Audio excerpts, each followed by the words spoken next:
देखा था। डैन ने उस शॉपकीपर की चैलेंज को जीतकर वो ब्लू स्टार ग्रास हासिल कर लिया था, जिसके बाद वो वहाँ से वापस चला गया था। और यहीं से नेक्स्ट एपिसोड की शुरुआत होती है, जहाँ डैन को उस मार्केट से निकलते निकलते रात हो गई थी। और तभी हम दो लड़कों को देखते हैं जो फेंगमिंग का पीछा कर रहे थे। और तभी फेंगमिंग को एहसास हो जाता है कि कोई उसका पीछा कर रहा है, इसलिए वो वहीं रुक जाता है। ये देखकर वो दोनों लड़के भी छुप गए थे। और तभी फेंगमिंग कहता है जो भी यहाँ है बाहर आ जाओ। और फेंगमिंग की ये बात सुनकर उन दोनों में से एक लड़का बाहर जाने लगता है। ये देखकर वो दूसरा लड़का उसे वापस खींचते हुए कहता है बेवकूफ कहीं के, क्या वो लड़का तुम्हारा भाई है जो तुम उसके बुलाने से बाहर जा रहे हो। और ये कहकर वो दोनों लड़के छुपकर फेंगमिंग को देखने लगते हैं। और तभी फेंगमिंग कहता है मैं जानता हूँ तुम ब्लू स्टार ग्रास को एक्सचेंज करना चाहती हो। फेंग की ये बात सुनकर वो दोनों लड़के कंफ्यूज हो गए थे कि आखिर ये लड़का क्या कह रहा है। और तभी वहाँ पे वही मार्केट वाली लड़की आते हुए फेंगमिंग से कहती है तुम्हें कैसे पता चला कि ये मैं हूँ। तभी फेंगमिंग उस ब्लू स्टार ग्रास को बाहर निकालता है, जिसे देखकर वो लड़की बहुत ही ज्यादा खुश हो गई थी। और फेंगमिंग उसकी बात का जवाब देते हुए कहता है क्योंकि मैंने ये ब्लू स्टार ग्रास तुम्हारे लिए ही खरीदा था। और ये कहकर फेंगमिंग वो ब्लू स्टार ग्रास उस लड़की को दे देता है, जिसके बदले में वो लड़की भी फेंगमिंग को कुछ फ्रेगमेंट्स देती है। और उन फ्रेगमेंट्स को लेते ही फेंग का जोड़ लॉकेट एक बार फिर से ग्लो करने लगता है। वही वो लड़की उस ब्लू ग्रास को पाकर बहुत ही ज्यादा खुश हो गई थी। और वो फेंग का शुक्रिया अदा करती है क्योंकि उसे उस ब्लू स्टार ग्रास की बहुत ही ज्यादा जरूरत थी। जिसपे फेंगमिंग उस लड़की से कहता है तुम्हें इतना पोलाइट होने की कोई भी जरूरत नहीं है, तुमने भी तो इस ब्लू स्टार ग्रास के बदले में मुझे ये फ्रेगमेंट्स दिए हैं जो कि मुझे जरूरत थे। फेंग की ये बात सुनकर वो लड़की फेंग को एक मैप देते हुए कहती है कि मुझे लगता है तुम इन फ्रेगमेंट्स में बहुत ही ज्यादा इंटरेस्टेड हो, इसलिए मैं तुम्हें उस जगह का मैप दे रही हूँ जहाँ से मुझे ये फ्रेगमेंट्स मिले थे। और ये कहकर वो लड़की फेंगमिंग को वो मैप दे देती है और वो फेंग से दोबारा मिलने का कहकर वहाँ से चली गई थी।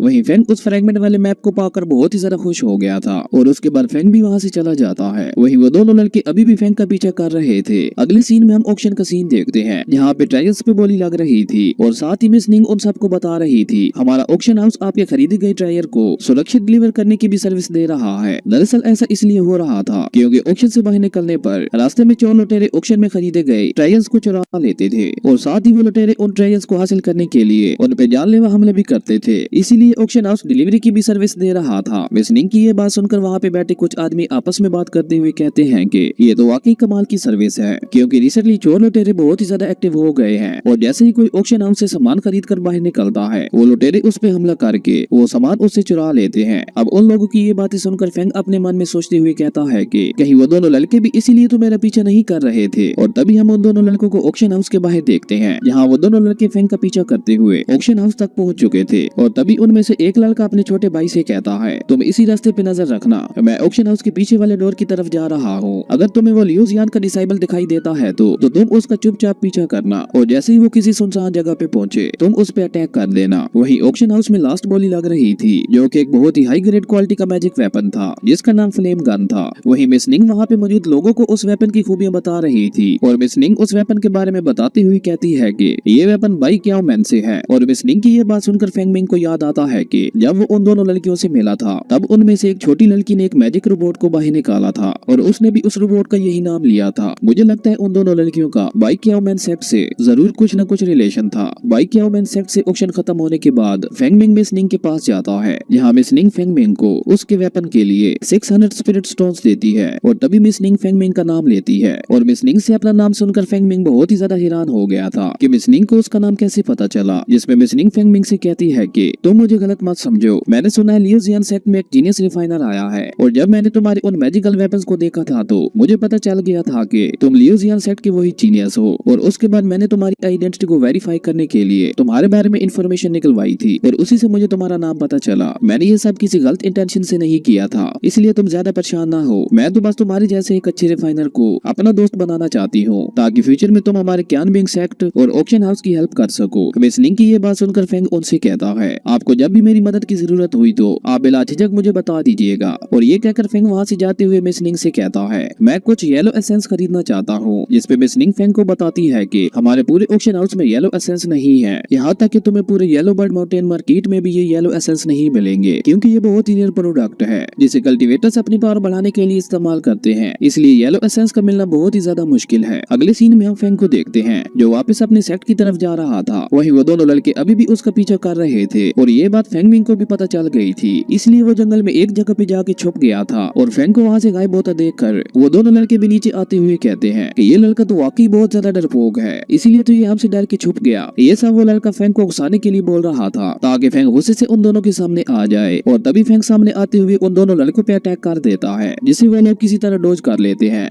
उसके बाद वो दोनों एक साथ मिलकर फेंग पे फायर से अटैक करते हैं, पर अब क्योंकि फेंग मिंग ने अपने फायर एलिमेंट को पूरी तरह से कंट्रोल कर लिया था, इसलिए वो बहुत ही इजीली उन दोनों के फायर अटैक्स को कंट्रोल कर लेता है। और ये देखकर वो लड़का एक बार फिर से फेंग मिंग पे अटैक कर देता है, जिसे फेंग अपनी हाई ग्रेड शील्ड से रोक देता है, और वो अपनी आइस पावर का यूज करते हुए उनमें से एक लड़के को फ्रीज कर देता है। ये देखकर उस दूसरे लड़के को बहुत ही ज्यादा गुस्सा आता है, और वो फेंग मिंग पे अटैक करने के लिए अपने मैजिकल बीस्ट को बाहर निकालता है, और वो उस मैजिकल बीस्ट से फेंग पे अटैक कर देता है। पर फेंग एक बार फिर से अपनी शील्ड का यूज करते हुए उस अटैक से भी बच गया था, जिसके बाद वो बीस्ट एक साइक्लोन बनाकर फेंग पे अटैक करता है। वहीं दूसरी तरफ वो दूसरा लड़का अपनी स्वॉर्ड से फेंग पे अटैक करने के लिए आगे बढ़ता है। ये देखकर फेंग वहां से टेलीपोर्ट हो जाता है, जिससे उन दोनों के अटैक्स आपस में ही टकरा जाते हैं, जिसके बाद उनमें से एक लड़के की हालत बहुत ही ज्यादा खराब हो गई थी और वो वहीं बेहोश हो गया था। ये देखकर फेंग मिंग अपने मन में कहता है कि ये दोनों लड़के तो मुझसे बहुत ही ज्यादा पावरफुल थे, ये तो मेरी किस्मत अच्छी थी कि मेरे पास हाई ग्रेड के वेपन्स थे, वरना तो आज मैं यही मारा जाता। और उसके बाद फेंग मिंग उनमें से एक लड़के के पास जाकर उसके ट्रेजर चेक करने लगता है। ये देखकर वो लड़का चिल्लाते हुए फेंग से कहता है, मेरे पास मत आओ, मुझसे दूर रहो। पर फेंग उसकी बात को इग्नोर करते हुए उसकी तलाशी लेने लगता है, और तभी फेंग को उस लड़के के पास से एक रेड ट्रेजर मिलता है, जिससे एक छोटा सा मैजिकल बीस्ट बाहर निकलता है, और वो बीस्ट बाहर आते ही उन दोनों लड़कों की सोल को अब्सॉर्ब कर लेता है, जिससे वो दोनों लड़के वहीं मारे जाते हैं। इस बीस्ट का नाम सोल डिवोरिंग बीस्ट था, जो कि बहुत ही ज्यादा रेयर और खास थे, और उस सोल डिवोरिंग बीस्ट को देखकर फेंग मिंग भी बहुत ज्यादा हैरान हो गया था, और उन दोनों की सोल को अब्सॉर्ब करने के बाद वो बीस्ट दोबारा उस ट्रेजर में वापस चला गया था। पर फेंग मिंग अभी भी बहुत ज्यादा हैरान था, क्योंकि उसे समझ नहीं आ रही थी कि आखिर ये दोनों लड़के उसके पीछे क्यों पड़े हुए थे।